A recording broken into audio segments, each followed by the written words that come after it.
Telugu, but I am basically from Kerala, Malayalam, and settled in Bangalore for the ministry of God. నాకు తెలుగు తెలియదు, అయితే నేను కేరళీయాన్ని. అయితే నేను బెంగళూరులో సెటిల్ అయ్యాను. మలయాళం నాకు వచ్చు, బెంగళూరులో నేను సెటిల్ అయ్యాను. So when I was studying in the Bible college, I had many friends from Andhra Pradesh, and I used to ask him, నీ పేరేంటి, ఎక్కడికి పోతున్నారు, బాగున్నావా, ప్రయాణం బాగా జరిగింది అన్నం తిన్నవా లేదా? No, I used to ask the question. So little bit I know Telugu, not much. నేను ఆ యొక్క స్టడీలో ఉన్నప్పుడు, నేను బైబిల్ కోర్స్ చేసేటప్పుడు చాలా మంది తెలుగు వాళ్ళు ఉన్నారు అక్కడ, ఆంధ్ర వాళ్ళు.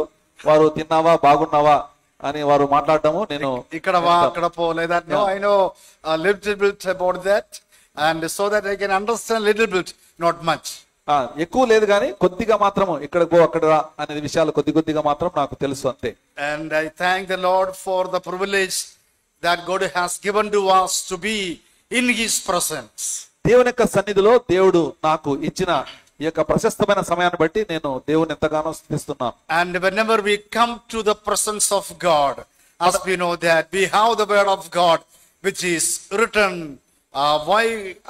written from God through the servants of God and given to us for understanding and reading.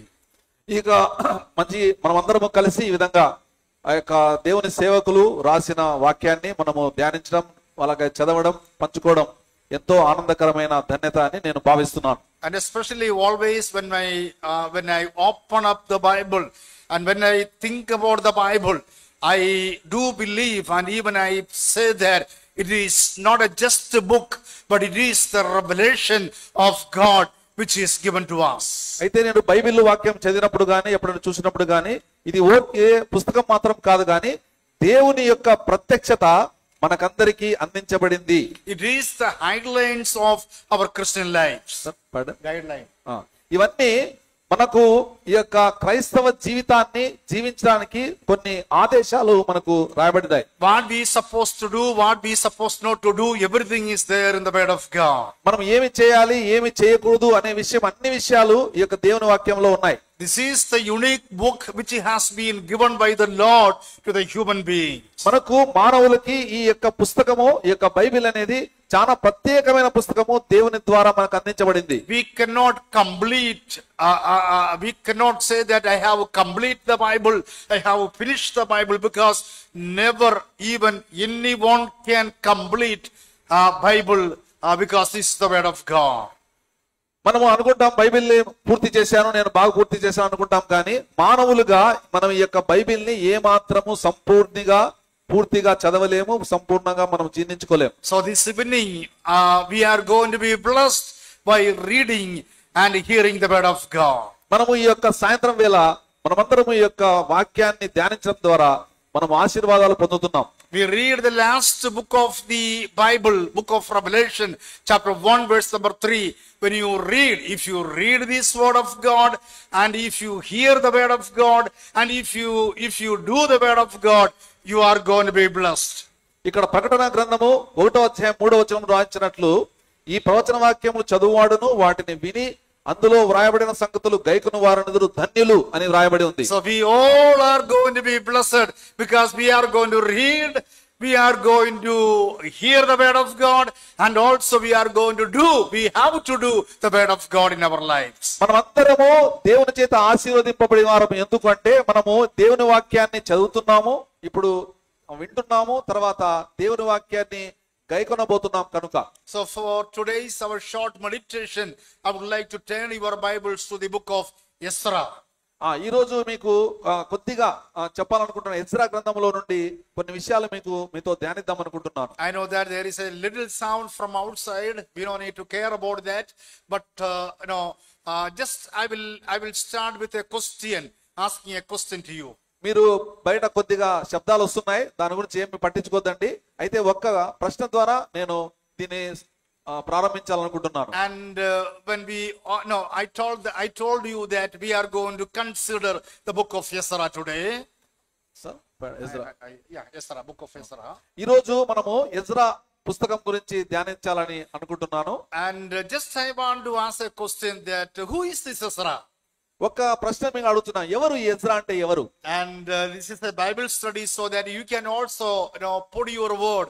Means you can also answer, when we study together the word of God. అయితే ఇది Bible study అట్లా అనుకోద్దండి, కానీ అయితే మనం అందరము ఉన్నప్పుడు ఏదైనా చెప్పినప్పుడు మీరు దానికి సమాధానం చెప్తే మనం ఇద్దరము ఈ యొక్క దేవుని వాక్యాన్ని చక్కగా And ధ్యానిద్దాం. basically, I am also a Bible teacher from 99. I am in the Bible teaching in different places.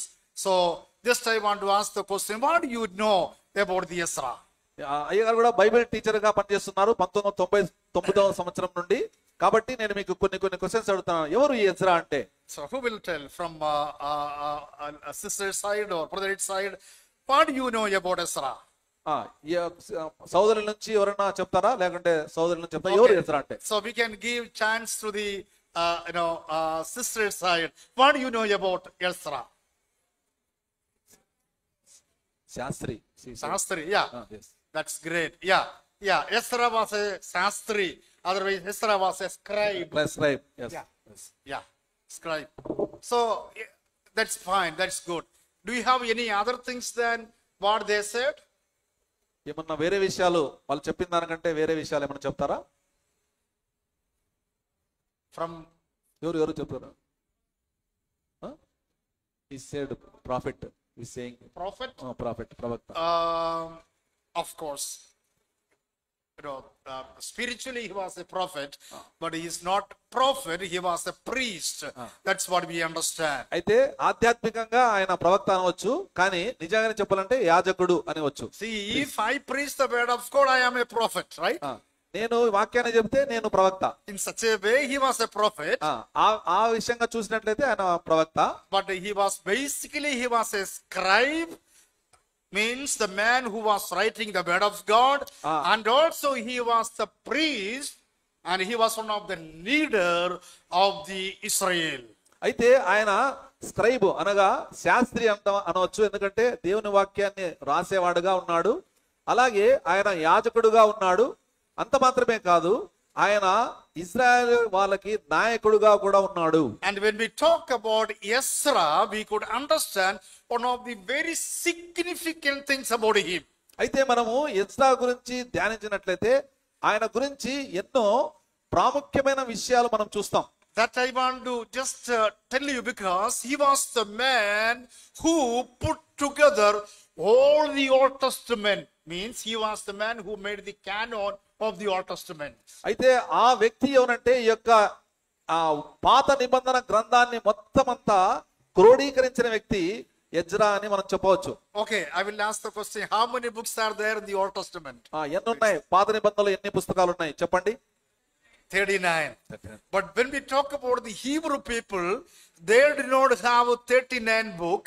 They put together all the book as a 24 books.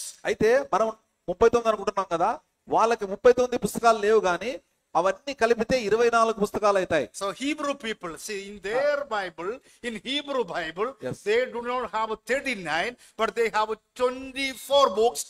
24 books. అయితే హెబ్రీయులకు వాళ్ళకు వచ్చేసి మనకు 39 ఉన్నాయి, కానీ వారికి 24 పుస్తకాలు మాత్రమే ఉన్నాయి. Because 1 and 2, like 1 and 2 Samuel, 1 and 2 Kings, 1 and 2 Chronicles, and even Ezra and Nehemiah, they put together, and all the minor prophets, they put together such a way they will be having only 24 books when we talk about the Hebrew Bible. అయితే Hebrew Bible మనం చూసినట్టయితే సమూయేలు గ్రంథం, మొదటి గ్రంథం, రెండవ గ్రంథం వాళ్ళ దాంట్లో ఒకటే ఉంది. అలాగే రాజుల గ్రంథం, మొదటి గ్రంథం, రెండవ గ్రంథం అంటాము, అవి రెండు ఒకటే. దినవృత్తాంతములు కూడా రెండు ఒకటే ఉన్నాయి. అలాగే ఎజ్రా, నెహెమ్యా, ఎస్తేరు అవి ఒకటిగా ఉన్నాయి. అలాగే ఈ యొక్క మైనర్ ప్రాఫిట్స్, చిన్న ప్రవక్తలందరూ కలిపి ఒకటిగా ఉన్నాయి. కాబట్టి హీబ్రూ బైబిల్లో 24 పుస్తకాలు ఉన్నాయి. So we know that our Bible start from Genesis to Malachi. మనం చూస్తాం, మనకు తెలుసు ఆది కాండం నుంచి మలాకి వరకు ఈ యొక్క గ్రంథాలు And ఉన్నాయని. Ezra was the man who kept the books in a systematical way, the way that is known as a canon of the Old Testament. అయితే ఈ యొక్క ఎజ్రా ఈ యొక్క బైబిల్లో అన్ని పుస్తకాలని ఖచ్చితంగా క్రమబద్ధీకరించి క్రోడీకరించి రాశాడు. దీన్ని ఇంగ్లీష్ లో క్యానన్ ఆఫ్ ద బైబిల్ క్రోడీకరించుట అంటారు. which means he lived at the end of the Old Testament. That's what I want to say. He lived at the end of the Old Testament. అందువలనే Ezra గ్రంథము పాత నిబంధనలో చివరలో ఉన్నది అని చెప్పవచ్చు. See, the usually Old Testament, the last book is Malachi. చివరి పుస్తకము ఓల్డ్ టెస్టిమెంట్ లో పాత నిబంధనలో మలాకి గ్రంథము. But Malachi, Zechariah, Nehemiah, Ezra, and all Ezekiel, all these people, they lived at the end of the Old Testament. అయితే మనం చూసాం కదా, మలాకి తర్వాత వీరందరూ నెహెమ్యా, ఎజ్రా వీరందరూ పాత నిబంధనలో చివరి కాలంలో వాళ్ళు జీవించారు. And because of that, he made canon of the Old Testament. Systematically, he kept the Old Testament in a proper way. అయితే ఈ యొక్క ఎజ్రా ఈ యొక్క గ్రంథాలన్నిటిని క్రమబద్ధీకరించి క్రోడీకరించి అవన్నిటిని ఒక పద్ధతిలో ఏర్పరిచాడు. So that's what I want to tell you, that he was one of the significant person who lived at the end of the Old Testament.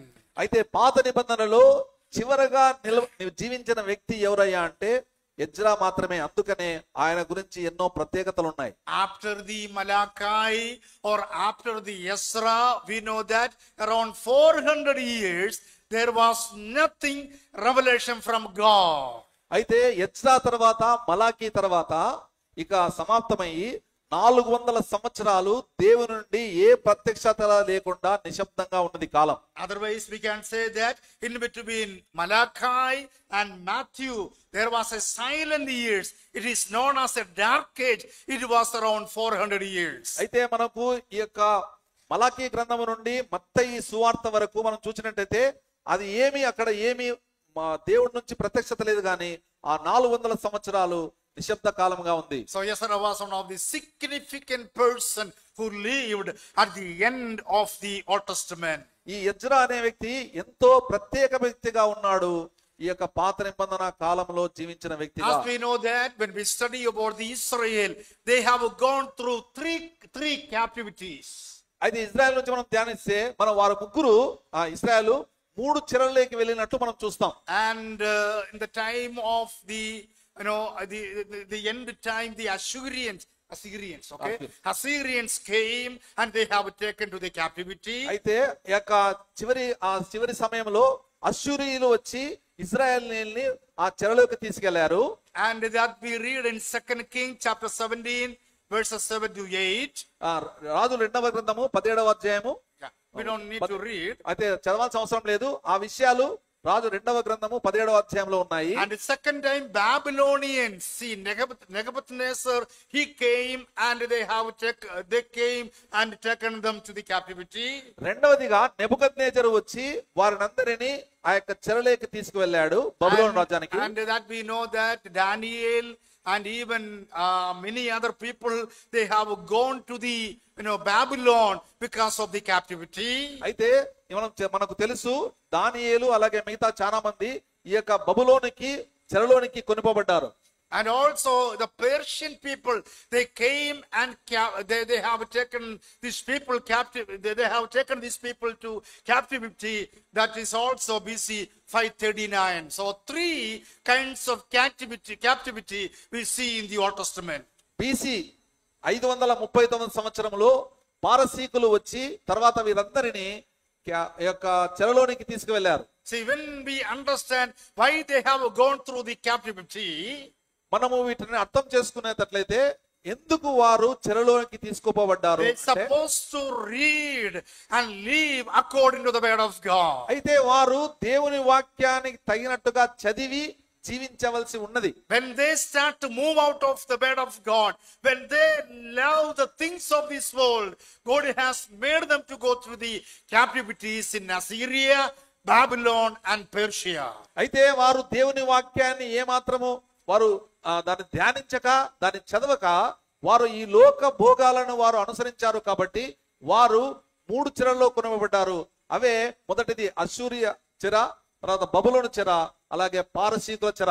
And also when we think about the people, those who are returned from the captivity, వారు చివరగా ఆ యొక్క చెరలో నుండి తిరిగి వచ్చేటప్పుడు God used 3 main leaders to return those people from the captivity. దేవుడు ముగ్గురు ప్రాముఖ్యమైన నాయకులను వారిని తీసుకురావడానికి ఎన్నుకున్నాడు. And number one is Zerubbabel. ఒక వ్యక్తి జెరుబ్బాబేలు. That was in 538 BC. Under the leadership of Zerubbabel, many people they came back to Jerusalem or Israel. జెరుబ్బాబేలు నాయకత్వంలో 538 Yeah, 538. 538 BCలో అనేక మంది ఈ యొక్క ఇజ్రాయెల్ దేశానికి ఆ యొక్క చెరలో నుండి రాబడ్డారు. And the second person was Ezra in 457 BC. Under the leadership of Ezra, many people they came out from the Persia and even Medo Persia. తర్వాత 457 BC సంవత్సరంలో ఈ యొక్క ఎజ్రా నాయకత్వంలో పారసీక దేశం నుంచి అనేక మంది ఇజ్రాయెల్ దేశానికి వచ్చారు. And also the another person was used by the Lord, that is Nehemiah in 445 BC. God made him to bring many people back to Jerusalem and Israel. 445 సంవత్సరములు BCలో ఈ నెహెమ్యా ద్వారా అనేక మంది ఆ యొక్క బబులోను పారసీక దేశం నుండి ఈ యొక్క ఇజ్రాయెల్ దేశానికి వచ్చారు. So Ezra was used by the Lord in different ways. Ezra దేవుని చేత అనేక మార్గాలుగా ఉపయోగించబడ్డాడు. And Ezra was a scribe. Ezra ఆ యొక్క Sastry. And Ezra was a priest. అయితే ఆయన యాజకుడు.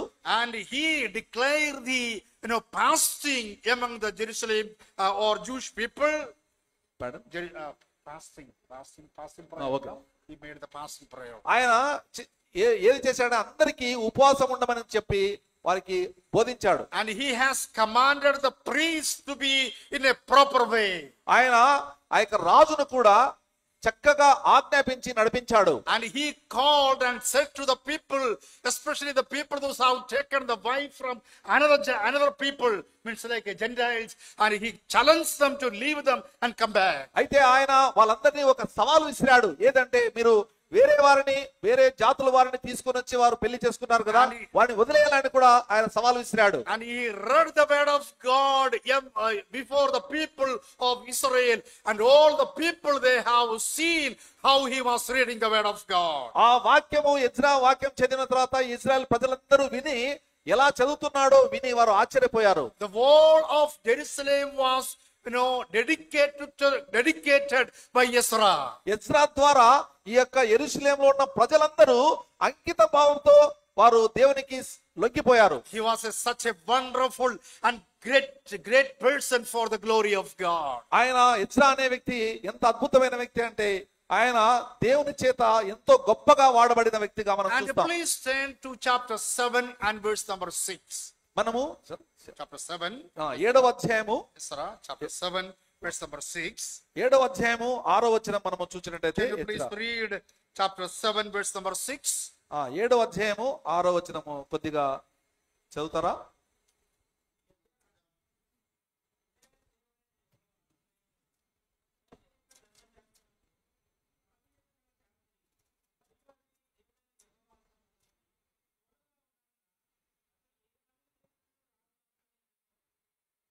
Okay.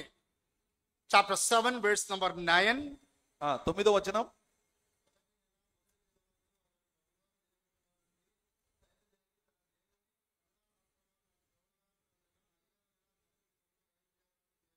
Okay. Chapter 8 verse number 22. 8వ అధ్యాయము 22వ వచనము.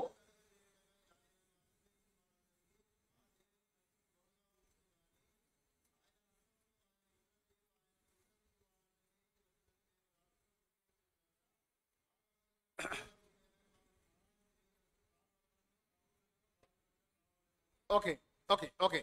And chapter 8 verse number 31 also. 31వ వచనం కూడా చదవండి.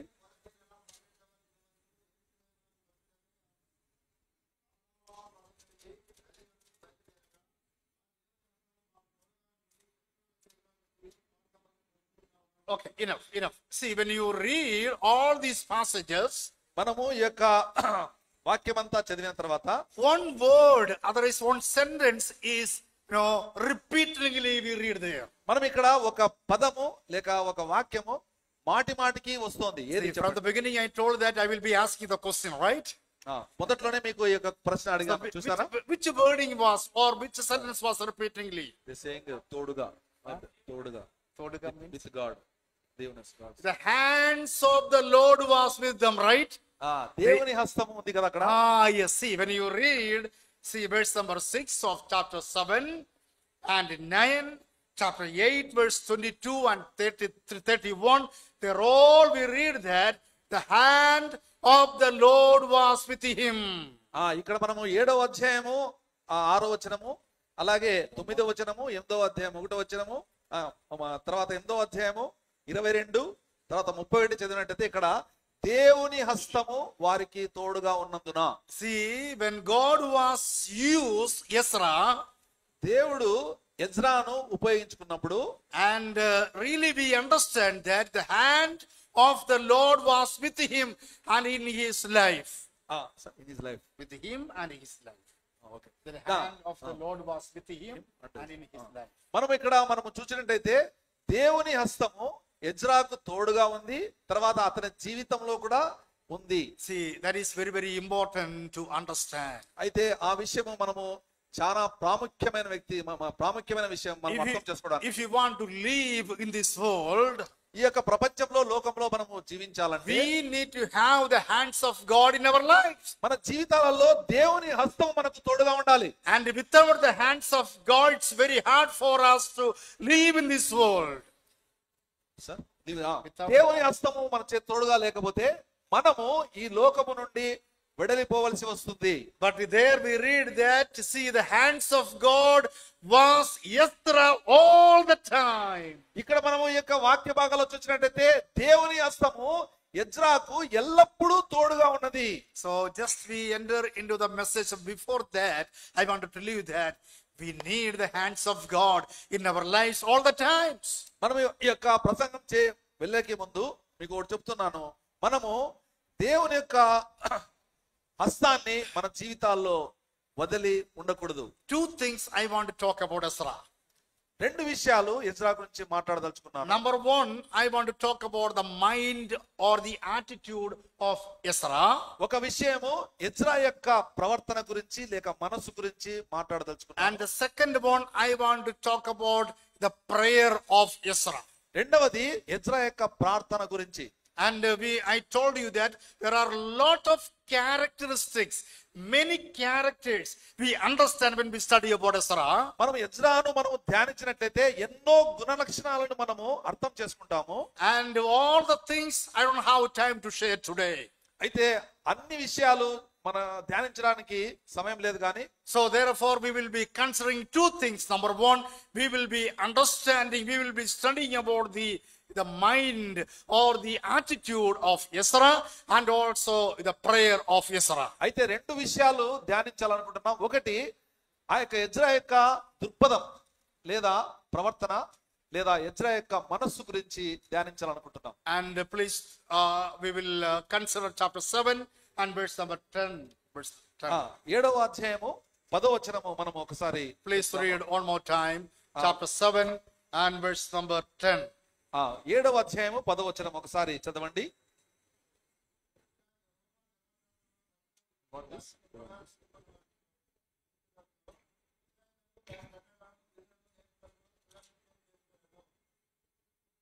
Yeah, see, when we read that passage, మనము ఈ యొక్క పారాగ్రాఫ్ చదివినట్లయితే, and there we read like this, that he prepared his heart, or he prepared his heart into that some things are given there. అయితే Ezra తన హృదయాన్ని సిద్ధపరచుకున్నాడు. ఆ విషయాలే ఇక్కడ రాయబడ్డాయి. And will you read one more time that verse? ఇంకొకసారి చదువుతారా? Yeah.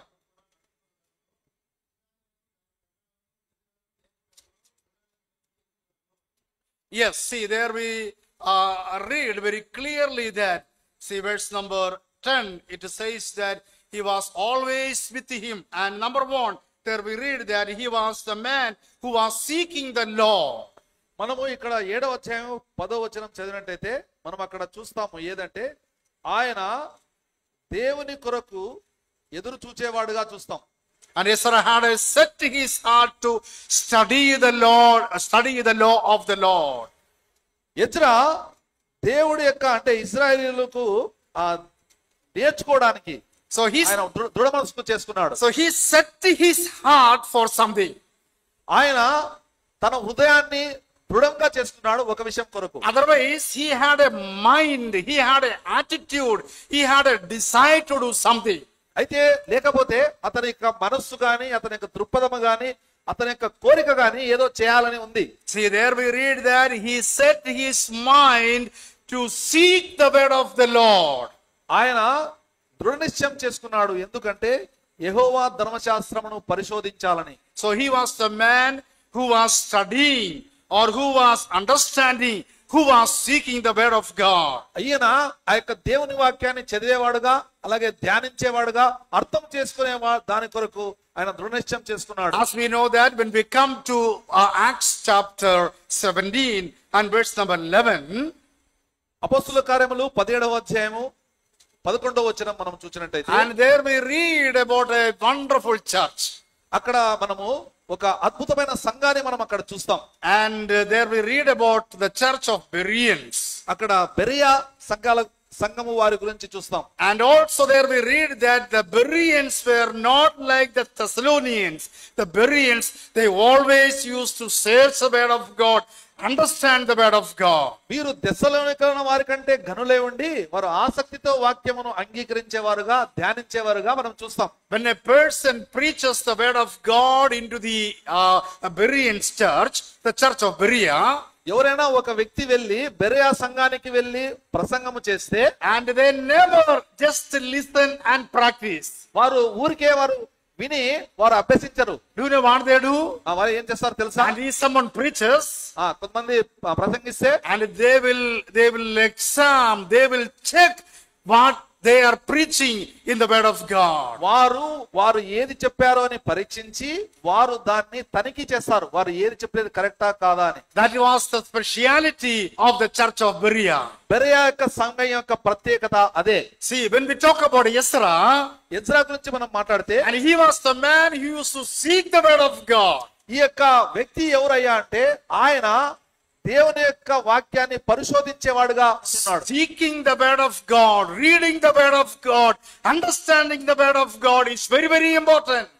దేవుని వాక్యాన్ని పరిశోధించేవాడు, అలాగే దేవుని వాక్యము ధ్యానించుట, దేవుని వాక్యము దాని గురించి చదువుట ఎంతో ప్రాముఖ్యమైన విషయాలు. And when we come to book of Psalms number 1 and verse number 3, మనము ఈ యొక్క కీర్తన 1వ అధ్యాయము 3వ వచనం మనం చూసినట్టయితే, and there we read not that, we all know that, see, day and night reading the word of God, reading the way of the Lord is the person is blessed.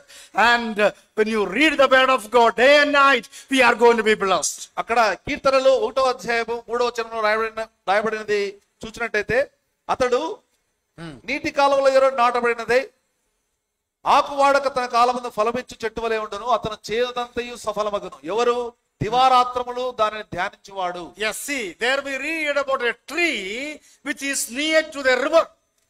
మనం చూసినట్టయితే ఆ యొక్క చెట్టు వలె ఉంటాము, నది పక్క ఉన్న చెట్టు వలె. And that tree gives fruits and everything in due times. ఏ సమయంలో కానీ ఆ చెట్టు ఫలాలు ఇస్తూనే ఉంటుంది. Do you know how the tree is giving to the fruits? ఎందుకు ఫలాలు ఇస్తుంది మీకు తెలుసా? Always the tree is near to the water, and water is the word of God. అయితే ఎల్లప్పుడూ ఆ యొక్క చెట్టు అనేది నీటి పక్కన ఉంటుంది, ఆ నీరే దేవుని వాక్యం. Just I want to tell you that when you are standing and reading and near to the word of God, definitely we can give the fruits for the glory of God. మనం ఎప్పుడైనా సరే దేవుని వాక్యాన్ని మనం చదివి ధ్యానించి పరిశోధిస్తే తప్పకుండా మనము ఫలాలు అందించేవారుగా ఉంటాం. As we know that today there are many new assemblies, churches, and many wrong teachers are coming up today. మనకి ఇప్పుడు తెలుసు ఎన్నో డినామినేషన్లు, ఎన్నో సంఘాలు, ఎన్నో వస్తున్నాయి, అసెంబ్లీలు వస్తున్నాయి, సంఘాలు వస్తున్నాయి.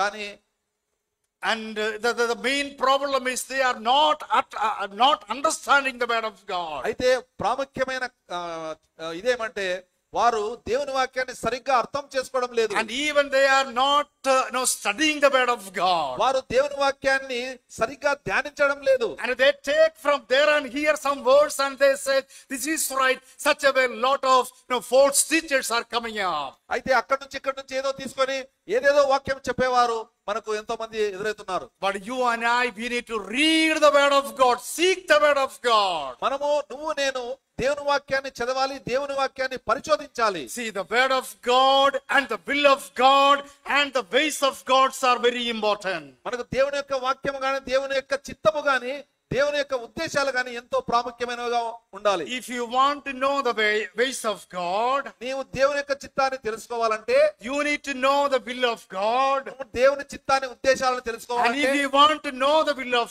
God, నువ్వు దేవుని ఉద్దేశాలు తెలుసుకోవాలంటే you should know the word of God. నీవు దేవుని వాక్యాన్ని ఎరిగి ఉండాలి. The word of God, will of God, and ways of God. No, these things are very, very important. దేవుని యొక్క వాక్యము, దేవుని యొక్క చిత్తము, దేవుని యొక్క మార్గములు అన్ని చాలా ప్రాముఖ్యమైనవి. And when there is no word of God, we know that lot of problems, confusions are going to happen.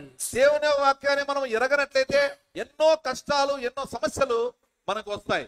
And see, the word of God is very, very important. దేవుని వాక్యము చాలా So ప్రాముఖ్యమైనది. when we study about the mind or the attitude of Ezra, మనము Ezra యొక్క మనస్సును అలాగే దృక్పథాన్ని మనము ధ్యానించినట్లయితే, and he is the man who was seeking the word of God. ఆ యొక్క ఎజ్రా దేవుని వాక్యాన్ని పరిశోధించేవాడుగా చూస్తాం. So this evening, I want to challenge you, my dear believers, that we need to seek the word of God in our lives every time. నేను మీకు అందరికీ ఒక సవాలు విసురుతున్నాను. మనమందరము దేవుని వాక్యాన్ని పరిశోధించే అవసరం ఎంతైనా ఉన్నది. See, there we read, see verse number 7, chapter 7 and verse number 10, there we read like this. Not only he was just studying the word of God and to do it. See the word, do it.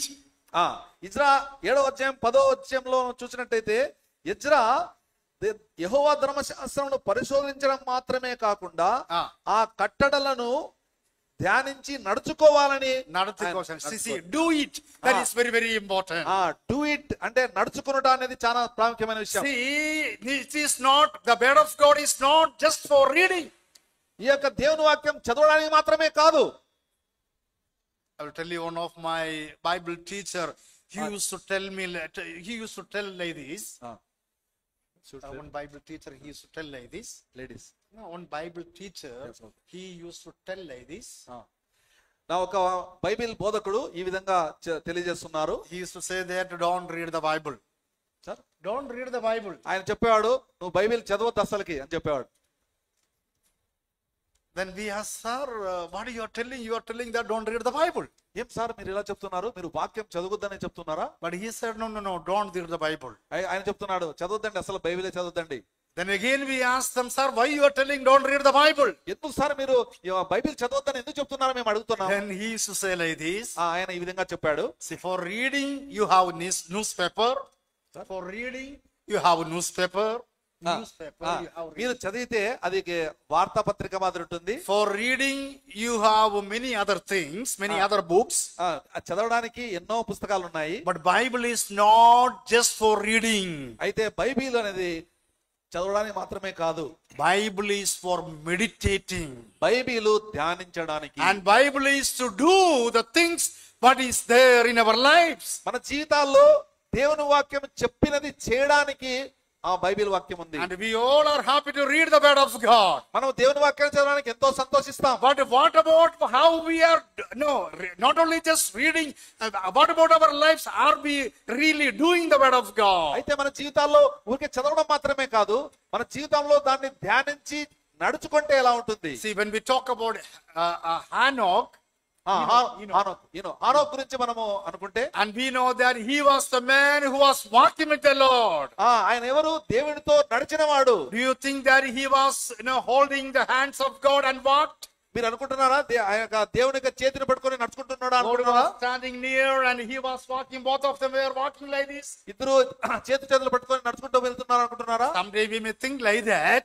మనం ఆ విధంగా అనుకుంటాము. But I would say like this, more than that, literally he was the man who was doing what are the things that God has told him. అయితే నేను ఏమనుకుంటున్నానంటే ఆ విధంగా అనుకోకుండా హానోకు దేవుడు చెప్పిన వాటిని ప్రతి ఒక్కదాన్ని అనుసరించి నడిచేవాడుగా ఉన్నాడు. See, when we think about Enoch was walking with the Lord, he was hearing everything from God and he was walking with him. అయితే హానోకు దేవునితో నడిచాడంటే ఆయన ప్రతి విషయము దేవుడు చెప్పినది వింటూ ఆయన నడుస్తూ ఉన్నాడు. And we have many verses in the Bible that we have to read and also we have to do what we are reading. అయితే ఈ యొక్క దేవుని వాక్యంలో ఎన్నో వచనాలు ఉన్నాయి.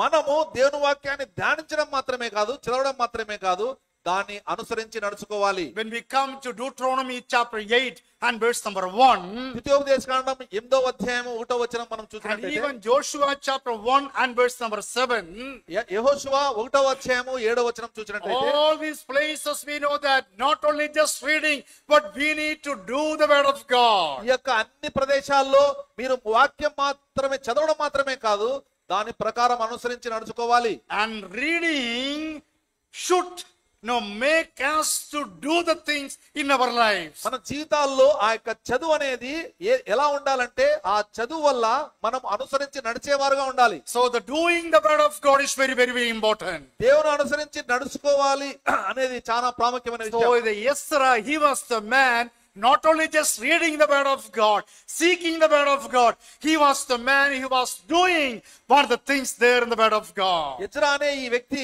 ఊరికే వాక్యం చదవడం మాత్రమే కాదు, పరిశోధించి దాన్ని అనుసరించి నడిచేవాడుగా చూస్తున్నాం. And there is one old woman, that was a story which I heard like this. ఒక ఓల్డ్ అంటే స్త్రీ ఉంది, ఆ ఒక కథ ఉంది, నేను విన్నాను, అది చెప్తున్నాను. And in Kerala we say old ammachi, means a very old woman, and she always say that I read the word of God. Always she says I read the word of God. ఆమె ఆ యొక్క స్త్రీ old Ammaji అని అంటారు. ఆమె ఏమి చెప్తుంటే నేను ఎల్లప్పుడూ దేవుని వాక్యాన్ని చదువుతూనే ఉంటాను అంటుంది. So the evangelist is very happy because whenever the evangelist asked to her, she say, Ayya, Garu, I used to read the word of God. ఆయన చెప్పినప్పుడు ఆమె అయ్యా నేను దేవుని వాక్యాన్ని చదువుతూ ఉంటాను ఎప్పుడు అని అన్నప్పుడు సువార్థికులు ఎంతో సంతోషపడతారు. And one day this evangelist went to her house.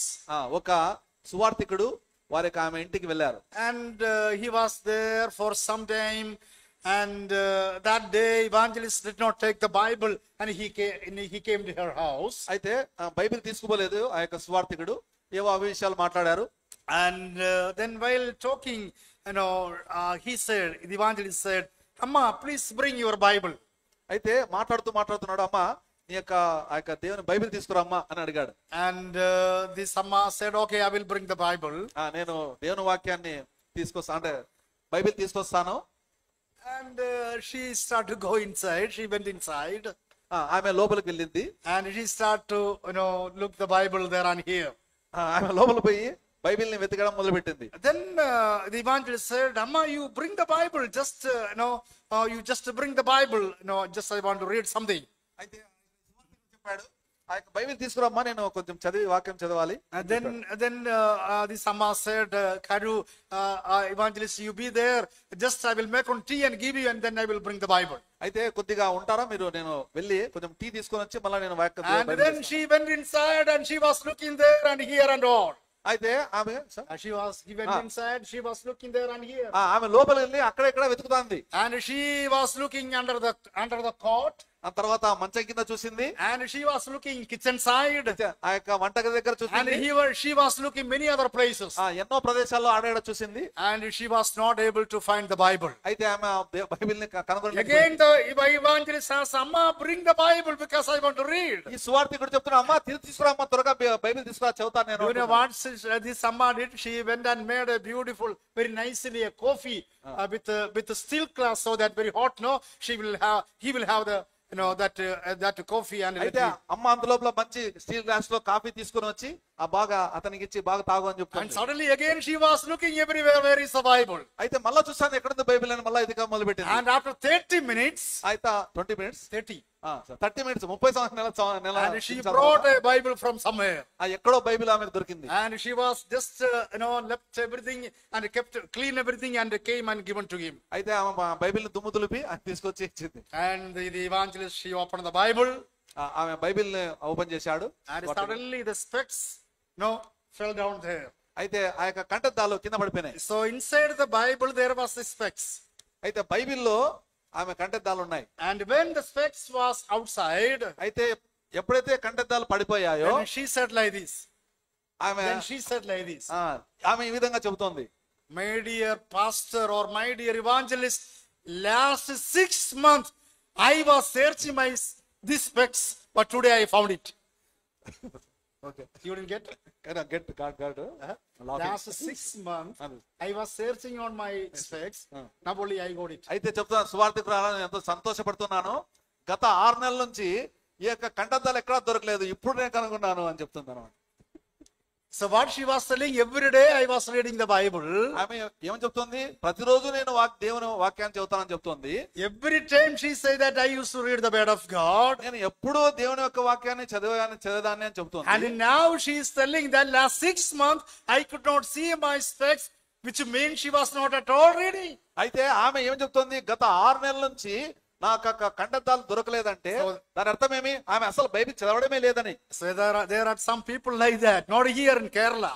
కేరళలో కొంతమంది ఉన్నారు, ఇక్కడ కాదు. Here I know that you all read the word of God. నేను అనుకుంటున్నాను మొత్తం అంతా దేవుని వాక్యం చదువుతారని. And here it's very important when we talk about Ezra, he was reading or seeking the word of God. ఇక్కడ మనం ఎజ్రా గురించి ధ్యానించినట్లయితే Ezra దేవుని వాక్యాన్ని చదివేవాడుగా, దేవుని వాక్యాన్ని పరిశోధించేవాడుగా. And not only just seeking the word of God, he was reading and doing the word of God. అయితే ఆయన పరిశోధించడం మాత్రమే కాదు, దేవుని వాక్యాన్ని చదివి దాన్ని అనుసరించి నడిచేవాడుగా చూస్తాం. And the another verse, there we read the third one that we read there like this. మనము ఆ మూడవ విషయము మనం ఒకటి చదువుదాము. And there we read, for Ezra had set his heart to study the law of the Lord and do it, and to teach his statutes and rules in Israel. Teach. Ezra Jehovah ధర్మశాస్త్రమును పరిశోధించి దాని చొప్పున నడుచుకొనుటకును ఇశ్రాయేలుకు దాని కట్టడలను విధులను నేర్పుటకును దృఢ నిశ్చయము చేసుకునేను. Which means he was the man who was teaching the word of God.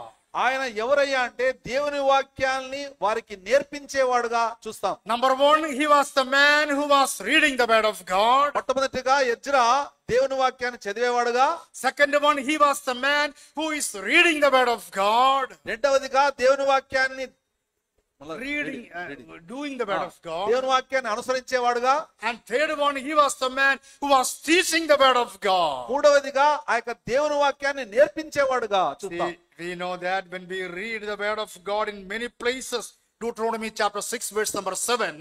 మనం ఎన్నో సార్లు చదువుతాము. ద్వితీయోపదేశకాండం 6వ అధ్యాయం 11వ వచనంలో Please చదివితే, read. I think it's better. Deuteronomy chapter 6 verse number 7.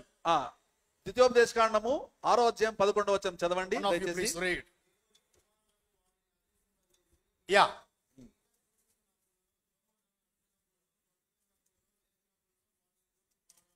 Yes, see what we read there. ఏం చదివాము అక్కడ మనము? See, that is the commandment of God. దేవుని యొక్క ఆజ్ఞ. And what is the commandment there? ఏది అక్కడ కమాండ్మెంట్ ఉంది? You have to teach these things to your children.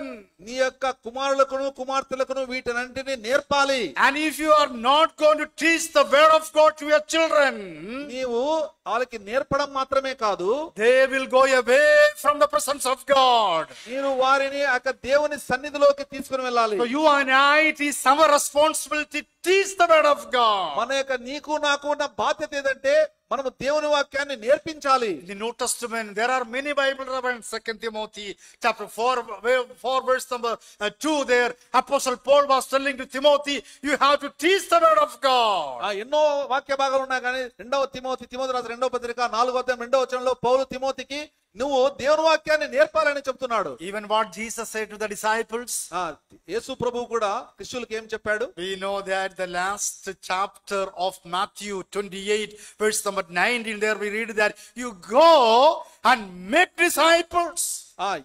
మనకు మత్తయి సువార్త 28వ అధ్యాయంలో ఏం చెప్పాడు? మీరు వెళ్ళి వాళ్ళందరికీ శిష్యులుగా చేయుడి. Make disciple. శిష్యులుగా చేయుడి. Do you know what you mean by make disciple? Disciple అంటే శిష్యులుగా చేయుడి అంటే It is not just to share and go. మీరు ఆ వాక్యాన్ని పంచుకొని ఊరికే వెళ్ళిపోవడం కాదు. Or it is not that you just share the gospel and go. మీరు దేవుని సువార్తను ప్రకటించి వెళ్ళడం మాత్రమే కాదు. You have to teach them. You have to make the disciples. మీరు శిష్యులుగా తయారు చేయాలి. Which means you have to go, then you have to teach the word of God, you have to make the disciple, then you have to give the baptism in the name of the Father, Son and Holy Spirit. దాని అర్థం ఏంటంటే మీరు వాక్యాన్ని బోధించి సువార్త చెప్పి బోధించి వారిని ఆ యొక్క శిష్యులుగా తయారు చేసి వారికి మీరు బాప్తిసం ఇవ్వాలి. Do you know what is happening many churches today, many assemblies today? ఈ యొక్క అనేక సంఘాల్లో ఏం జరుగుతుందో తెలుసా? And just they go and share and go to the places like. మనకు చాలా చోట్ల ఊరికే వారు వాక్యాన్ని పంచుకొని వెళ్ళిపోతుంటారు. And sometime when I ask some believers, they say that I have taken the baptism, that's all. చాలా మంది విశ్వాసులు ఎవరైనా అడిగినట్లయితే నేను బాప్తిసం తీసుకున్నా. And even many people, they do not know what is salvation. చాలా మందికి తెలీదు, రక్షణ ఏమంటే తెలీదు. And they know only baptism. వారికి ఊరికి బాప్తిసం అంటే మాత్రం See, baptism is not for salvation. బాప్తిసం రక్షణ కొరకు కాదు. We have to teach the word of God, make the disciple, then you have to give the baptism. మనము ఈ యొక్క దేవుని వాక్యాన్ని వాళ్ళకి నేర్పించి శిష్యులుగా తయారు చేసి అప్పుడు వారికి Through baptism nobody is going to be saved. ఈ యొక్క బాప్తిసం ద్వారా ఎవరు రక్షింపబడరు. The salvation is very, very important. రక్షణ అనేది చాలా ప్రాముఖ్యమైనది. To have the salvation, we need to teach them the word of God. ఈ యొక్క రక్షణ కావాలంటే మనము దేవుని వాక్యాన్ని నేర్పించాలి. So do you know why I said many times when I see the people, they say that I have taken the baptism, that's all. They think that baptism and salvation is same. చాలా చోట్ల అడిగినప్పుడు నేను బాప్తిసం తీసుకున్నాను అంతే అని చెప్తారు. చాలా వాళ్ళు ఏమనుకుంటారంటే బాప్తిసము రక్షణ రెండు ఒకటే అనుకుంటారు. No, that is wrong. Salvation is very, very important. That is the foundation. అయితే అది తప్పు. ఎందుకంటే ఈ యొక్క రక్షణ అనేది చాలా ప్రాముఖ్యమైనది. ఎందుకంటే అదే పునాది. And you have to make the disciple. I have to make the disciple. Then I have to give the baptism. నీవు ఈ శిష్యులుగా తయారు చేయాలి, నేను కూడా శిష్యులు తయారు చేయాలి, తర్వాత వారికి బాప్తిస్మం ఇవ్వాలి. Which means we have to teach the word of God. దాని అర్థం ఏంటంటే మనము దేవుని వాక్యాన్ని Ezra was the man who was not only reading, Ezra చదవడం మాత్రమే కాదు, and not only just doing, దేవుని వాక్యాన్ని అనుసరించి నడుచుకోవడమే కాదు, and he was the man who was teaching the word of God. ఆయన దేవుని వాక్యాన్ని నేర్పించేవాడుగా ఉన్నాడు. What do you mean by that? ఏమర్థం? Number one, ఒకటి, for my spiritual growth I have to read the word of God. నా యొక్క ఆధ్యాత్మిక ఎదుగుదలకు నేను వాక్యాన్ని I చదవాలి. have to do the word of God. నేను వాక్యాన్ని అనుసరించాలి. The first two things that I have to do for myself. మొదటి రెండు విషయాలు నా కొరకు చేయాలి. The third one is మూడో విషయము to other people. ఇతరులకు నేర్పాలి. If you love your people, your people, నీవు నీ యొక్క ప్రజలను ప్రేమించినట్లయితే definitely you have to share the word of God. తప్పకుండా నీవు దేవుని వాక్యాన్ని పంచుకోవాలి. You have to teach the word of God. దేవుని వాక్యాన్ని నేర్పించాలి. Do you know what is happening today in the assemblies? ఈ యొక్క సంఘాల్లో ఏం జరుగుతుందో మీకు తెలుసా? And see, if something happened to the children and if they are backsliding or going away, they will come and accuse the evangelists or the elders. ఎక్కువ మంది యొక్క సంఘాల్లో ఏం జరుగుతుందంటే ఎంతో మంది యవన పిల్లలు వారు వెనకంజ వేసిన తర్వాత వారు సువార్థికులను వారు నిందిస్తున్నారు. Of course, the evangelists and the elders and the deacons, they are responsible. అయితే మామూలు సువార్థికుడు, తర్వాత నాయకులు, తర్వాత సంఘ పెద్ద, మిగతా వారందరూ బాధ్యత కలవారే. But more than that, the parents are important. Parents are responsible. కానీ వాటికంటే ముఖ్యముగా తల్లిదండ్రులు ఎంతో బాధ్యత ఉంది. You have to teach your children in your house. మీ యొక్క ఇంటిలో పిల్లలకు మీరు నేర్పాలి. I have to teach my children in my house. నా యొక్క ఇంట్లో నేను పిల్లలకు నేర్పాలి. So when I say like this, ఈ విధంగా చెప్పినప్పుడు see, I am in the ministry for last 35 years. 30 సంవత్సరాల క్రితం అయ్యగారు యొక్క పరిచర్యలో ఉన్నారు. And at the age of 15, I got saved. 15వ సంవత్సరంలో రక్షింపబడ్డారు. So now you can count my age, around 50 now. ఇప్పుడు మీరు నా యొక్క ఏజ్ ను అర్థం చేసుకోవచ్చు. 59. So my family, I have 3 children. ముగ్గురు పిల్లలు అయ్యగారు ఉన్నారు. And that children, when I come to the pulpit, when I am in the assembly, they never come to me. అయితే ఈ యొక్క పుల్పిట్ లో వచ్చి మాట్లాడేటప్పుడు పిల్లలు ముందు ఉంటారు కానీ నా దగ్గరికి ఎప్పుడు రారు. And usually we teach everything in the house. అయితే ఈ విషయాలన్నీ ఇంటిలోనే నేర్పుతాం. And when I stand or when I do the ministry, they never come to me such a way. We used to control them and teach them and tell them like that. అయితే వారు నేను ఉన్నప్పుడు నేను వాటిని చెప్పడానికి కానీ వాటిని నేర్పించడానికి కానీ వారు ముందుకు రారు. And every Sunday before we go to the assembly, ఆ యొక్క చర్చికి వెళ్ళక ముందు ప్రతి ఆదివారము and I used to call the children. మా పిల్లలందరినీ పిలుస్తారు. And we will pray together. వారందరూ కలిసి ప్రార్థన చేస్తారు. Then we will tell you, ఒక విషయం చెప్తాము. in the time of assembly time, do not stand and go there and hear. ఈ యొక్క అసెంబ్లీ అంటే చర్చి జరిగేటప్పుడు మీరు లేచి నిలబడి అక్కడ ఇక్కడ తిరగకూడదు. If you want to go to the restroom or any other things, before that you have to do it. Restroom or anything you have to do before and come and sit there. మీరు rest room గానీ ఎక్కడికైనా పోవాలంటే ముందుగానే మీరు వెళ్ళి If you want to drink or anything, you have to drink and come and sit there. అయితే మీరు ఏదైనా తాగాలనుకుంటే నీళ్ళు తాగాలనుకుంటే ముందుగానే తాగి కూర్చోండి. Only 2 hours you are going to be there, maybe. మీరు 2 గంటలు మాత్రమే ఇక్కడ ఉండొచ్చు. That 2 hours you have to be there. Don't look there and hear. Read the word of God and hear the word of God. మీరు ఆ 2 గంటలు అక్కడ ఇక్కడ చూడకుండా దేవుని వాక్యాన్ని చదవాలి, దేవుని వాక్యాన్ని వినాలి. Do you know why I am trying to say all these things to you? ఎందుకు మీ విషయాలను చెప్పడానికి నేను ప్రయత్నిస్తున్నాను. We have to teach our children in our house. మన ఇంటిలో మన పిల్లలకు నేర్పించాలి. How they should be and they're supposed to be. We have to teach them in our house. వారు ఎలా ఉండాలి, ఎలా జీవించాలి అనే విషయం వాటన్నిటిని పిల్లలకు నేర్పాలి. And you have to teach the word of God in their lives. వారి జీవితాల్లో దేవుని వాక్యాన్ని నేర్పించాలి. Evening or morning you have to call them and sit together, read the word of God, pray with them, and they will be walking according to the word of God. ఉదయాన్నే లేచి మీరు వారు పిలిచి వారందరూ కలిసి దేవుని వాక్యాన్ని చదివి ధ్యానించాలి. If when you are not doing it and your children are going away from God, do not accuse the elders and the evangelists or the deacons in the church. వారి పిల్లలందరూ ఇక్కడ ఉండి వాళ్ళందరూ ఎక్కడో బయటికి వెళ్ళిపోతే మీరు ఈ యొక్క సువార్థికులు గాని తర్వాత సంఘ పెద్దలను గాని నిందించవద్దండి. The first responsibility for the parents. మొట్టమొదటి బాధ్యత తల్లిదండ్రులకు ఏదంటే Parents, they have to teach the word of God. వారు దేవుని వాక్యాన్ని నేర్పించాలి. See, Ezra was the man who was teaching the word of God. Ezra దేవుని వాక్యాన్ని నేర్పించేవాడుగా మనం చూస్తున్నాం. So we will go to the second session. మనము రెండవ భాగానికి మనం వెళ్దాం. Number 1, we study about Ezra's mind or his attitude. మనము మొట్టమొదటిగా ఎజ్రా యొక్క మనస్సును లేక ఎజ్రా యొక్క దృక్పథాన్ని 3 నేర్చుకున్నాం. things I said. 3 విషయాలు He చెప్పాను. was the man who was seeking the Lord or reading the word of God. Ezra అనే వ్యక్తి దేవుని వాక్యాన్ని చదివేవాడుగా లేక పరిశోధించేవాడుగా And the చూస్తున్నాం. second thing, he was the man who was doing the word of God. రెండవదిగా దేవుని వాక్యాన్ని అనుసరించేవాడుగా. And third one, he was the man who was teaching the word of God. అయితే ఆ వ్యక్తి దేవుని వాక్యాన్ని నేర్పించేవాడుగా. And another thing is, the second main thing is his prayer was very significant. రెండవ ముఖ్యమైన విషయము ప్రాముఖ్యమైన విషయం ఏదంటే ప్రార్థన అనే విషయము చాలా ముఖ్యమైనది. See, prayer, the subject of prayer is very, very vast subject. ఈ యొక్క ప్రార్థన అనే అంశము చాలా పెద్ద అంశం. More than 50 prayers of the people we read in the word of God. 50 మంది కంటే ఎక్కువ ప్రార్థనలను మనము ఈ యొక్క దేవుని వాక్యంలో చూస్తాం. In the New Testament, we know the prayer of Lord Jesus Christ. మనము దేవుని యొక్క అంటే ప్రభువైన యేసుక్రీస్తు యొక్క ప్రార్థనను కొత్త నిబంధనలో చూస్తాం. The key of the prayer is according to the will of God we have to pray. మనము ఈ యొక్క ప్రార్థనకు అంటే తాళం చెవి ఏదంటే దేవుని యొక్క చిత్త ప్రకారం మనం ప్రార్థించాలి. Yes, the will of God is very important in our prayers. మనం ప్రార్థన చేసినప్పుడు దేవుని చిత్తం అనేది చాలా ప్రాముఖ్యం. Whenever Jesus prayed, యేసు ప్రభు ప్రార్థన చేసినప్పుడు and he said, Lord, if it is your will, I am ready to do that. అయితే ఆ దేవా నా చిత్తము కాదు నీ చిత్త ప్రకారం నేను చేస్తాను. Today many people, I don't say who are they. They say, Lord, you give me this one. Give me this one. Such a way they used to pray. చాలా మంది మనం చూస్తాం, దేవా నాకు ఇది ఇవ్వాలి, తప్పకుండా ఇవ్వాలి, నాకు ఇది ఇవ్వాలి అని ప్రార్థన చేస్తాం. So here the Bible says that according to the will of God, we have to pray.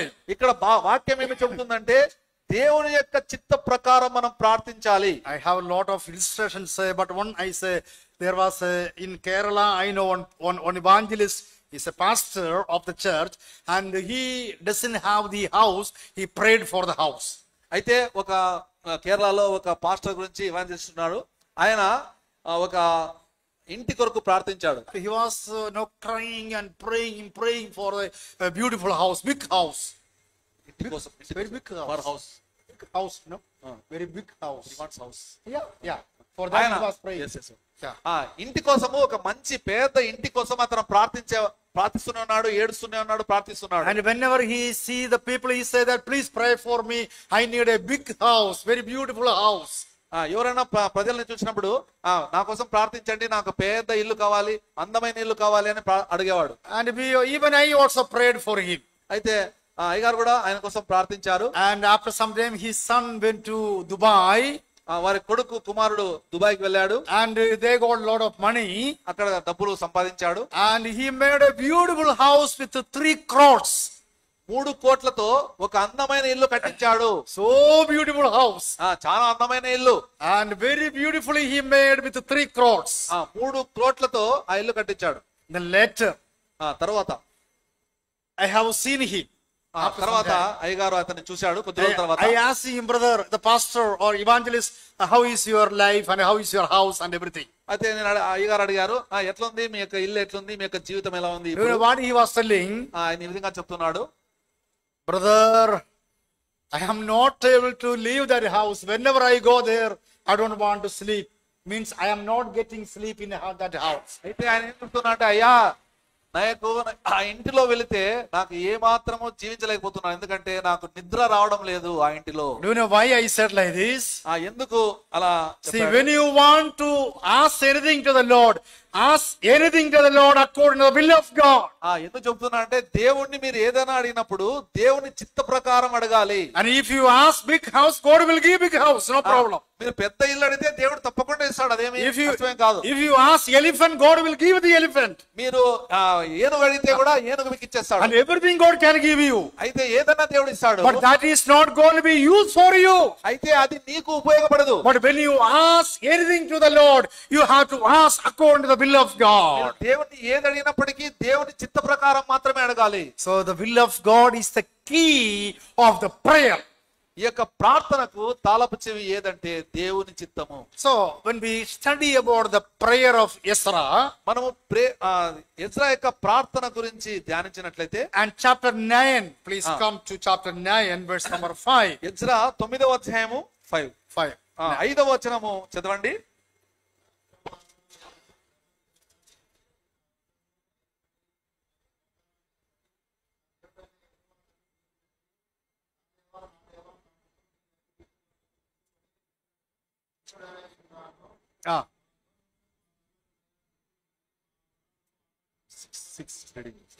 Enough. Verse number 5, there we read about the prayer of Ezra. మనము యొక్క 5వ వచనంలో మనం ఎజ్రా యొక్క ప్రార్థన చూస్తాం. See, there we read he was knees and spread out his hands. He was kneeling down and spread out his hands. ఇక్కడ మనము చూసినట్టయితే ఎజ్రా మోకాళ్ళ మీద పడి చేతులెత్తి. See, there we read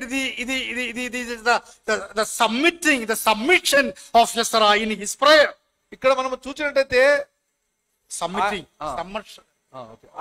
అతను సమర్పించుకున్నట్టు, దేవునికి సమర్పించుకున్నట్టు మనం చూస్తాం. So he was kneeling down and he was spreading his hands to the Lord and he was praying.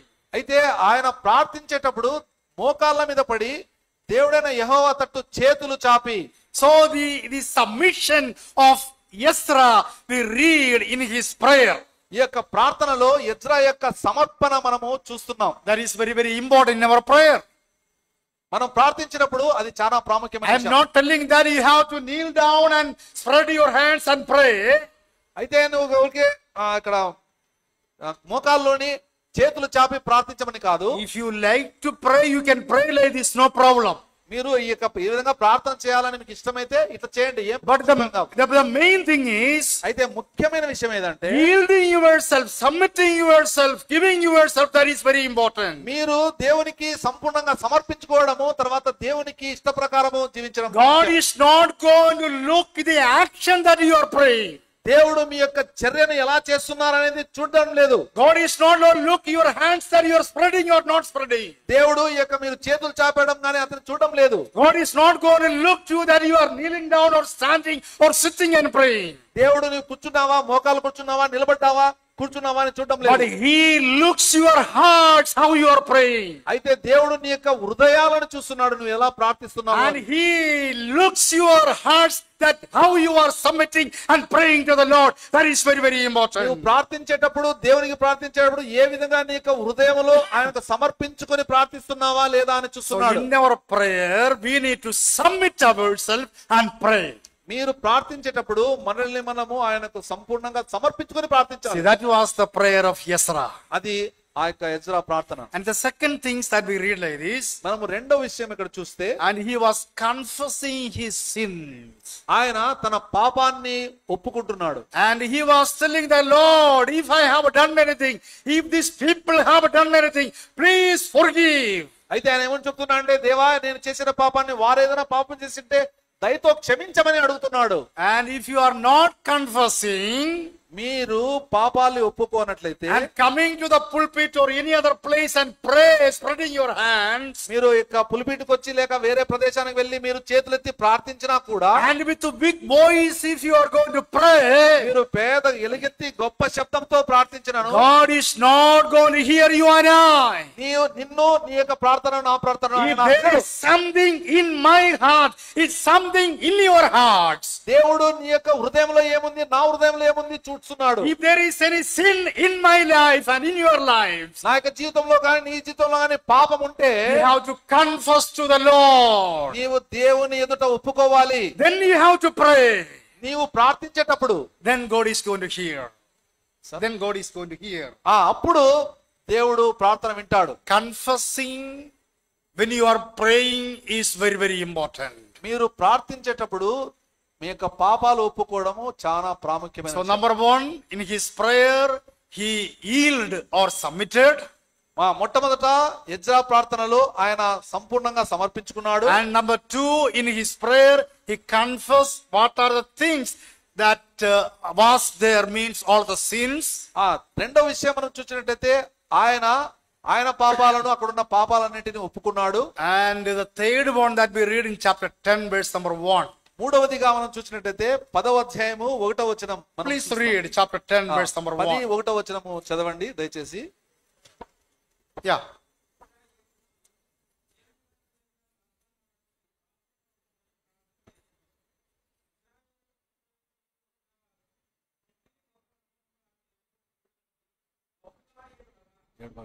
Yeah, see, there we read, he was crying, confessing, he was crying to the Lord and prayed. ఇక్కడ మనం చూసినట్టయితే Ezra ఏడ్చుచు ఒప్పుకొనుచు అంటే ఏడ్చుచు ప్రార్థన చేస్తున్నాడు.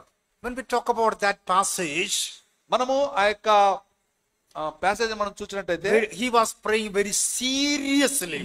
మనము ఎంతో తీవ్రంగా ఆయన ప్రార్థిస్తున్నాడు. See, when we come to Hebrews chapter 5, verse number 7, there we read about Jesus' prayer.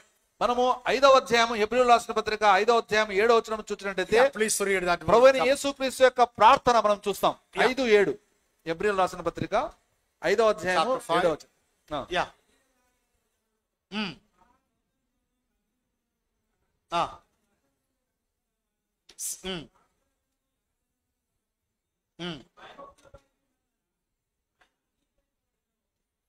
Yeah, that is enough. There we read the prayer of Jesus Christ. How was the prayer of Jesus Christ? మనం అక్కడ యేసు ప్రభు యొక్క ప్రార్థన చదువుతాము. ఎలా ఉంది యేసు ప్రభు ప్రార్థన? And he seriously he was praying. ఆయన ఎంతో తీవ్రంగా ప్రార్థిస్తున్నాడు. That is very, very important. అది చాలా ముఖ్యమైన విషయం. The prayer of Ezra, he cried and he confessed and he was crying and seriously he was praying to the Lord. అయితే Ezra ఇక్కడ చూసినట్లయితే మనము ఆయన ఎంతో తీవ్రముగా ఆయన వేదన పడి కన్నీళ్లతో ప్రార్థిస్తున్నట్టు చూస్తాం. Trusting the full-hearted, trusting the Lord, and he prayed.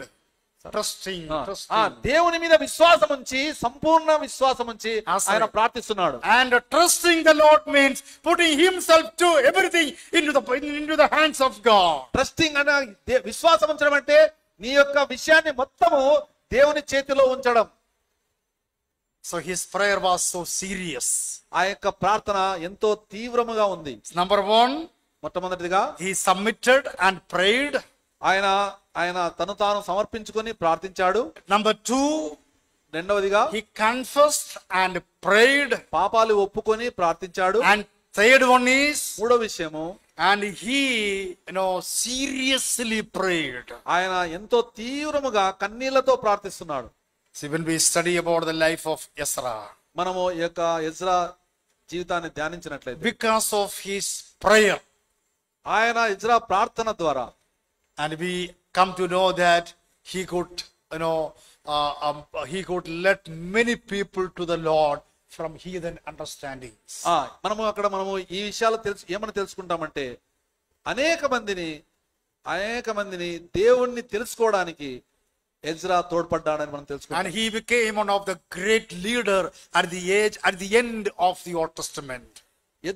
పాత నిబంధన గ్రంథములో ఆయన గొప్ప నాయకుడుగా చివరగా మనం చూస్తాం. So two characteristics I said. Number one, his attitude. Number two, his prayer. మొట్టమొదటి రెండు మనము గుణలక్షణాలు ఎజ్రాలో చూస్తాం. మొట్టమొదటిగా ఆ యొక్క ప్రార్థన, తర్వాత ఆయన యొక్క దృక్పథం ప్రార్థన. So these are very, very important in our life. మన జీవితాల్లో ఈ విషయాలు ఎంతో ప్రాముఖ్యమైన విషయాలు. This evening, let me challenge you. Let me ask you this question. ఈ యొక్క సాయంత్రం వేళ ఒక ప్రశ్న మిమ్మల్ని అడగదలుచుకున్నాను. How is our attitude? ఎలా ఉంది మన దృక్పథం? How is our prayer? మన యొక్క ప్రార్థన ఎలా ఉంది? Do we have the prayer like attitude like Ezra? మీకు ఎజ్రా వంటి దృక్పథము ఉందా, లేక ఎజ్రా వంటి ప్రార్థనా జీవితం ఉందా? Because of that, దాని వల్ల because of the prayer and attitude of Ezra, Ezra యొక్క దృక్పథము ప్రార్థన వల్ల the God's hand was with him. దేవుని హస్తము అతనితో ఉంది. That's what we read in the beginning. మొట్టమొదట మనం ఆ విషయం చదివాం. God's hand was with Ezra. దేవుని యొక్క హస్తము ఎజ్రా తోడుగా ఉంది. Even your life, my life, the hands of God should be there. నీ జీవితంలో కానీ నా జీవితంలో కానీ దేవుని హస్తము తప్పకుండా మనకు ఉండాలి. If there is no the hands of God, అయితే దేవుని హస్తము తోడుగా లేకపోతే we cannot live in this world. మనము ఈ లోకంలో జీవించలేము. It's very hard for us to live this world. ఇది ఈ లోకంలో జీవించడం చాలా కష్టము. So this evening I want to tell you that let the precious and mighty Lord help us to have his hand upon us and live like the servants of the Lord. ఈ యొక్క సాయంత్రం వేళ మీకు ఏమని చెప్పదలుచుకున్నానంటే, దేవుని ప్రశస్తమైన ఆ యొక్క దేవుని హస్తము, ఆ యొక్క గొప్ప హస్తము మీతో అందరితో ఉండాలని నేను ఎంతో ఇష్టపడుతున్నాను. And may God bless you all. దేవుడు మిమ్మల్ని అందరినీ ఆశీర్వదించును గాక. Thank you so much. కృతజ్ఞతలు మీకు. And let the Lord may give us his grace upon our lives. అయితే మన జీవితాల్లో దేవుని యొక్క కృప మన కొరకు విస్తరింపజేయును గాక. Thank you. అందరికి వందనాలు. అందరికీ థ్యాంక్ యూ.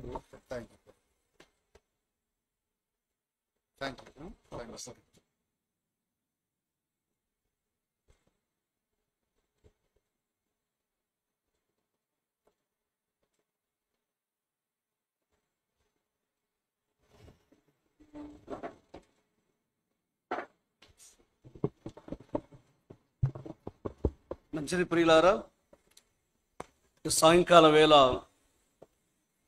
మనము ప్రార్థించి ప్రకటించిన రీతిగా ఎజ్రా గ్రంథములో నుండి దేవుని దాసుల ద్వారా చక్కటి సందేశాన్ని ఇవ్వడానికై ప్రభువారు మన కృప చూపారు. ఎంతోమందికి సందేశం అర్థమైందండి. దయతో అర్థం అయిన వారి చేతులు ఎత్తండి. అర్థం కాలేదా?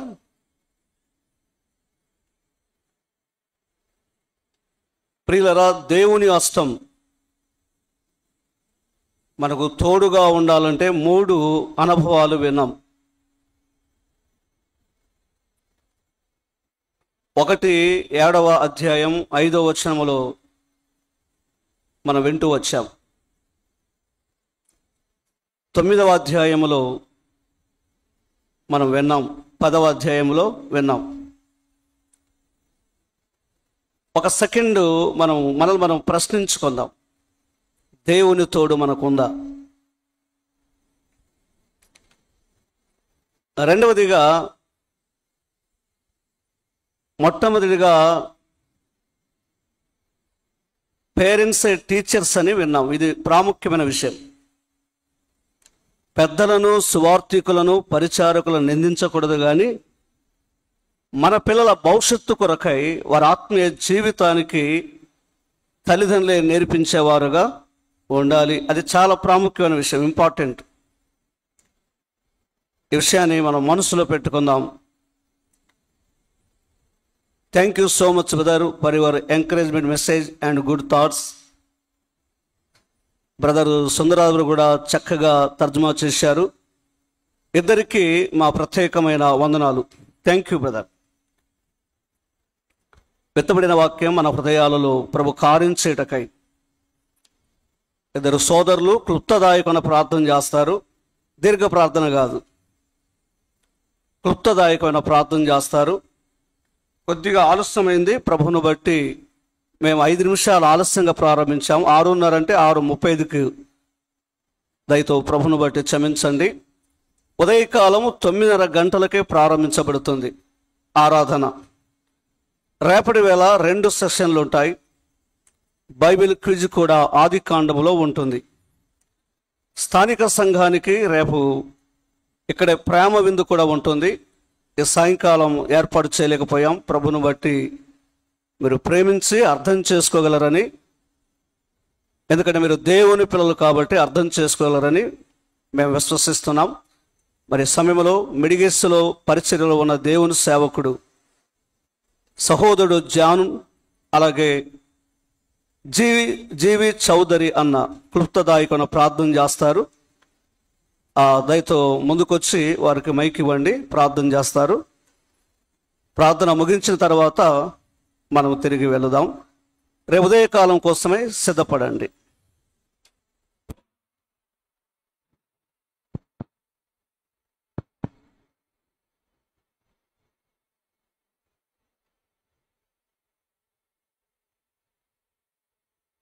ಪ್ರಾರ್ಥನೆ ಮಾಡೋಣ.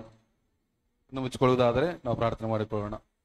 ಮಹಾಪರಿಶುದ್ಧನು ಪಾವನನಾದ ಪರಮ ತಂದೆಯ ದೇವರೇ, ಈ ಸಂಜೆ ವೇಳೆಗಾಗಿ ನಿನಗೆ ಸ್ತುತಿ ಸ್ತೋತ್ರ ಕೊಂಡಾಟವನ್ನು ಸಲ್ಲಿಸುತ್ತೇವೆ. ಕರ್ತನೆ, ಸ್ಥಳೀಯ ಸಭೆಯು ಅನೇಕ ದಿನಗಳಿಂದ ಪ್ರಾರ್ಥನೆ ಮಾಡಿ ಎದ್ದು ನೋಡಿದ ಹಾಗೆ ಈ ಒಂದು ವೇಳೆಯಲ್ಲಿ ಕರ್ತನೆ, ನಮ್ಮ ಪ್ರಿಯರು ಸಹೋದರರು ದೈವ ಸೇವಕರಾಗಿರುವಂತ ಸುನಿಲ್ ಲೂಕೋಸ್ ಅವರನ್ನ ಕರೆತಂದು ಕರ್ತನೆ, ನಮ್ಮೆಲ್ಲರ ಆತ್ಮಿಕ ಬೆಳವಣಿಗೆಗೋಸ್ಕರವಾಗಿ ಪ್ರೀತಿಯುಳ್ಳ ನಮ್ಮ ತಂದೆಯೇ, ಹೆಜ್ರನ ಗ್ರಂಥದಲ್ಲಿ ಅಪ್ಪ, ಹೆಜ್ರನ ಒಂದು ಸ್ವಾಮಿ ಮನಸ್ಸು ದೃಢ ಮಾಡಿಕೊಂಡಿದ್ದು ಕರ್ತನೆ ಸತ್ಯವೇದವನ್ನ ಅಭ್ಯಾಸ ಮಾಡಲು, ಅನುಸರಿಸಲು, ಕಲಿಸಲು, ಹಾಗೆ ಕರ್ತನೆ ಪ್ರಾರ್ಥನಾ ವೀರನು ತನ್ನ ಜನರ ಪಾಪಗಳನ್ನು ಒಪ್ಪಿಕೊಂಡು ಭಾರವಾಗಿ ನಿನ್ನ ಸನ್ನಿಧಾನದಲ್ಲಿ ತನ್ನ ಪ್ರಜೆಗಳ ಕ್ಷೇಮಕ್ಕೋಸ್ಕರವಾಗಿ ಅಡ್ಡಬಿದ್ದು ಪ್ರಾರ್ಥನೆ ಮಾಡಿದ ಒಳ್ಳೆಯ ಕರ್ತನೆ ನಮ್ಮ ಸ್ವಾಮಿ ಯಾಜಕನನ್ನ, ಒಳ್ಳೆಯ ವನಸ್ಥನನ್ನ, ಕರ್ತನೆ ನಾಯಕನನ್ನ ನಮ್ಮ ಮುಂದಿಟ್ಟದಕ್ಕಾಗಿ ನಿಮ್ಮನ್ನ ಕೊಂಡಾಡ್ತೇವೆ. ಹೌದು ಸ್ವಾಮಿ, ನಾವುಗಳು ಕರ್ತನೆ ನೀನು ಪ್ರೀತಿಸಿಕೊಟ್ಟಂತ ನಮ್ಮ ಕುಟುಂಬದಲ್ಲಿ, ನೀನು ಒಪ್ಪಿಸಿಕೊಟ್ಟ ಸಭೆಯಲ್ಲಿ ಕರ್ತನೆ, ಮೊದಲು ನಾವು ಅಭ್ಯಾಸ ಮಾಡಬೇಕೆಂಬ ಈ ಲೇಖನಗಳಿಂದ ನನ್ನ ಹೃದಯವನ್ನು ತೆರೆದಕ್ಕಾಗಿ ನೀನು ಸ್ತೋತ್ರ, ಉತ್ತಮವಾದ ಸಂದೇಶವನ್ನು ಕೊಟ್ಟಿದ್ದಕ್ಕಾಗಿ ಸ್ತೋತ್ರನ ಸಲ್ಲಿಸುತ್ತೇನೆ. ಕೇಳಿಸಿಕೊಂಡ ನಾವುಗಳು ಕರ್ತನೆ ಇಲ್ಲಿ ಮರೆತು ಇಲ್ಲಿ ಬಿಡದೆ ನಮ್ಮ ಜೀವಿತ ಕಾಲವೆಲ್ಲ ಕರ್ತನೆ ಈ ಸಂದೇಶವನ್ನು ಅನುಸರಿಸಿಕೊಂಡು ಮಹಿಮೆಯುಳ್ಳ ನಿಮ್ಮ ರಾಜ್ಯವನ್ನು ಕಟ್ಟುವಂತೆ ನಿನ್ನ ಕೃಪೆ ತೋರು. ಹೌದು, ಇಬ್ರಿಯ ಪತ್ರಿಕೆ 5:7 ವಾಕ್ಯದಲ್ಲಿ ಕ್ರಿಸ್ತನು ಕರ್ತನೆ ಭೂಲೋಕದಲ್ಲಿ ಶರೀರಧಾರಿಯಾಗಿದ್ದಾಗ ಪ್ರಾರ್ಥನೆ ಮಾಡಲು ತನ್ನನ್ನು ತಗ್ಗಿಸಿಕೊಂಡನು, ಆತನ ಬೊಗ್ಗಿದನೆಂಬ ಸಂದೇಶದೊಟ್ಟಿಗೆ ನಮ್ಮನ್ನು ಬಲಪಡಿಸಿದಕ್ಕಾಗಿ ಸ್ತೋತ್ರ. ಇಂಥ ಒಳ್ಳೆ ಸಂದೇಶವನ್ನು ಕೊಡದ ಆಸರನ್ನ ಕುಟುಂಬ ಮಾಡುವ ಸೇವೆಯನ್ನು ಆಶೀರ್ವಾದ ಮಾಡು. ಈ ದಿನ ಇಂಥ ಶ್ರೇಷ್ಠ ಸಂದೇಶವನ್ನು ಕೊಡಲು ಈ ಕೂಟವನ್ನು ಸಿದ್ಧ ಮಾಡಿದ ಸ್ಥಳೀಯ ಸಭೆಯಲ್ಲಿ ಎಲ್ಲಾ ಪ್ರಿಯರನ್ನ ಆಶೀರ್ವಾದ ಮಾಡ ಕರ್ತನೆ. ನಿನ್ನ ಕೃಪೆಯನ್ನು ಮೊಟ್ಟಿಗಿರಲಿ. ನಾಳೆ ನಿಮ್ಮನ್ನು ಆರಾಧನೆ ಮಾಡಲು ನಮ್ಮನ್ನು ಸಿದ್ಧ ಮಾಡು ಸ್ವಾಮಿ. ಏನಾದರೂ ದೋಷಗಳಿದ್ರೆ ಕ್ಷಮಿಸಿ ನಿನ್ನ ಅಮೂಲ್ಯವಾದ ನನ್ನ ಕರ್ತನೆ ಸಭೆಗೆ ನೀನು ಕೊಟ್ಟಂತ ಸಂಸ್ಕಾರದಲ್ಲಿ ಪಾಲುವಂತೆ ಕೃಪೆ ತರಬೇಕಾಗಿ ಮುಂದಿನ ಸಮಯವನ್ನ ನಿನಗೊಪ್ಪಿಸಿ ಕುಟುಂಬ ತಗ್ಗಿಸಿಕೊಂಡು ಬೇಗನೆ ಬರಲಿಕ್ಕಿರುವ ಯೇಸು ಕ್ರಿಸ್ತನಲ್ಲಿ ಸ್ತೋತ್ರ ಮಾಡಿ ಪ್ರಾರ್ಥಿಸಿ ಬೇಡುತ್ತೇವೆ ನಮ್ಮ ತಂದೆಯೇ, ಆಮೇನ್.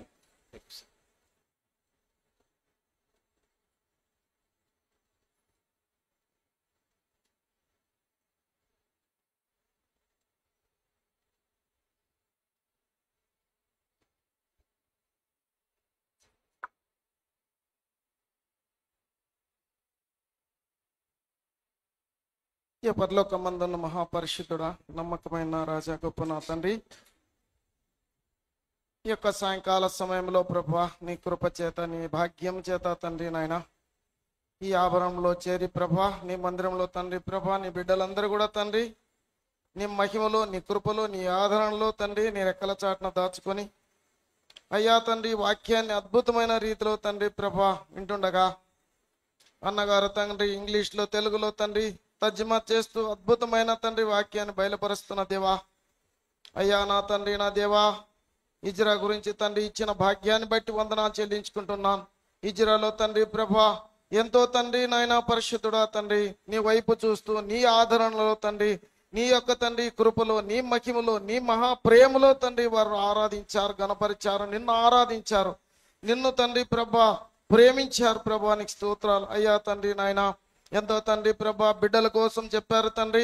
బిడ్డలు కూడా తండ్రి నాయన ఫ్యామిలీలో ఎంతో అనుకువగా తండ్రి ప్రభా బిడ్డలను కూడా తండ్రి ప్రభా తల్లిదండ్రులు ప్రేమించే విధానం బట్టి వందనాలు తండ్రి నాయన. వారు కూడా నడిచే విధానం బట్టి వందనాలు చెల్లించుకుంటున్నాను. చర్చిలో ఉండే విధానాన్ని బట్టి వందనాలు చెల్లించుకుంటున్నాను. సండే స్కూల్లో ఉండే విధానాన్ని బట్టి వందనాలు చెల్లించుకుంటున్నాను.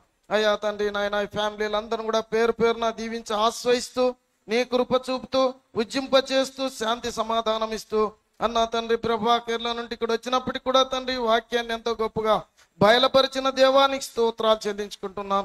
అయ్యా తండ్రి నాయన డానియల్ అన్న గారిని కూడా దీవిస్తూ కుటుంబాన్ని దీవిస్తూ వచ్చిన బిడ్డల ఫ్యామిలీలందరినీ కూడా దీవించి ఆశ్రయిస్తూ ఈ వాక్యాన్ని హెచ్చింప చేయమని అన్ని విధాల నీ కృపలో నీ భద్రతలో నీ సన్నిధిలో నీ మహాప్రేమలో మమ్మల్ని అందరినీ కూడా నీ రెక్కల చాటున దాచుకోమని నీ వెలుగులో నడిపించమని నీ కల్వరి శిలువలో కార్చిన అమూల్యమైన రక్తంతో మమ్మల్ని కడుగుమని వచ్చిన బిడ్డలందరూ కూడా గొప్పగా ఆశ్రయించమని యేసుక్రీస్తు గౌరవం పేరట్ నీ బంగారు పాదములకు సమర్పిస్తూ ప్రార్థిస్తున్నాను పరమ తండ్రి. ఆమేన్, ఆమేన్.